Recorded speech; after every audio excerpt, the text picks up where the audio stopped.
Hello दोस्तों, नमस्कार और आप सबका बहुत बहुत स्वागत है कोनानाका में। मेरा नाम है अनीता नारायण और आज मैं आपसे एक बहुत इम्पोर्टेंट बात कहना चाहती हूँ 3 शब्दों में। Don't stop communications. यस, रिश्ता कोई भी हो, भाई बहन का हो, माँ बेटे का हो, माँ बेटी का हो, पिता पुत्र का हो, हस्बैंड वाइफ का हो, सास ससुर के साथ हो, दोस्तों के साथ हो, किसी के भी साथ हो, let it be any relation, but आप बातचीत करना बंद ना करें। तो ये मुद्दा कैसे हुआ? अभी पिछले कुछ समय से मैं ऐसे एकाध लोगों से मेरी बातचीत होती है बिटवीन, और उसमें अक्सर ये होता है कि हमारी बातचीत बंद हो गई है। हम बात नहीं करते, चाहे वो हस्बैंड वाइफ हो, चाहे वो भाई बहन हो, चाहे वो माता पिता के साथ हो, आपका रिश्ता कुछ भी हो, दोस्त ही क्यों ना हो, बातचीत नहीं बंद करनी चाहिए दोस्तों। ये मैं अपने इस छोटे से जीवन, बहुत बड़ा तो नहीं कह सकती अपना, कि I am 56 years old. So in this journey of life, I have done one thing. That is, I think I have done very correct. That is not to stop communication. किसी के साथ भी हो, मेरी कितनी भी किसी से लड़ाई झगड़ा हो जाए, कुछ भी हो जाए, लेकिन मैं बातचीत करना बंद नहीं करती हूँ।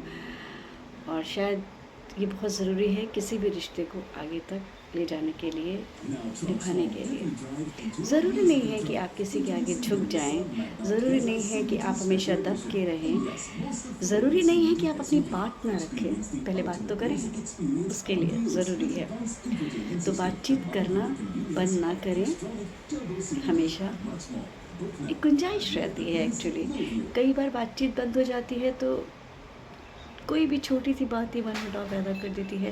कई बार हम बाद में सोचते हैं तो लगता है अरे ये तो कुछ बात ही नहीं थी, हमने बातचीत क्यों नहीं की। या कभी कभी ऐसा लगता है किसी से बहुत दिनों बाद मिलो और कोई गुस्सा पिछला दिमाग में रहता हो, मन में रहता हो, जब हम मिलते हैं तो लगता है अरे इतनी सरल सी बात और हमने बातचीत नहीं की। सो और वो बोलते हैं ना, बात करने से ही बात बनती है। तो बातचीत ज़रूर करें, उसको स्टॉप ना करें। क्योंकि क्या होता है, कई बार रिश्ते आज की ज़िंदगी में या हमेशा ही, लाइफ इज़ वेरी अनप्रडिक्टेबल और हमें नहीं पता हमें कब किसकी ज़रूरत किन हालात में कैसे किस मोड़ पे पड़ेगी। ये भी नहीं पता कि कब कौन हमारे साथ किस समय रहेगा, किस समय नहीं रहेगा। बाद वो गिले शिकवे रह जाते हैं कई बार।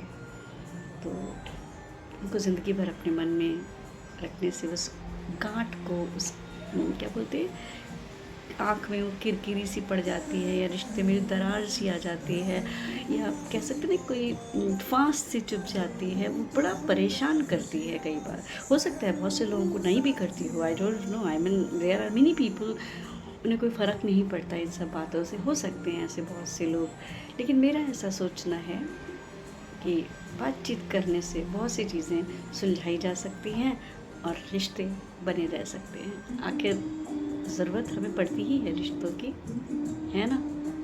तो प्लीज़, अगर आप में से किसी का भी दिल दुख गया हो मेरी इस बात को, या आप लोग इस बात से इत्तेफाक नहीं भी रखते हो, तो कोई बात नहीं, चलेगा। Please do let me know in the comment. There must be some reason, आप जो ऐसा सोचते होंगे कि नहीं करना है, उसके पीछे भी कोई वजह होगी।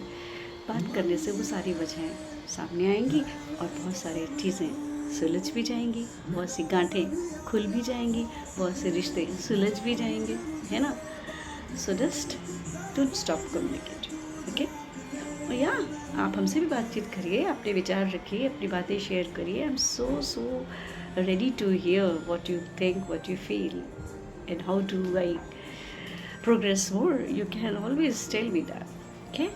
चलिए, बस इन्हीं शब्दों के साथ आपसे विदा लेती हूँ। उम्मीद करती हूँ फिर मिलेंगे कुछ ऐसी ही तरह से आपके साथ। Thank you and bye bye. मिलते रहेंगे।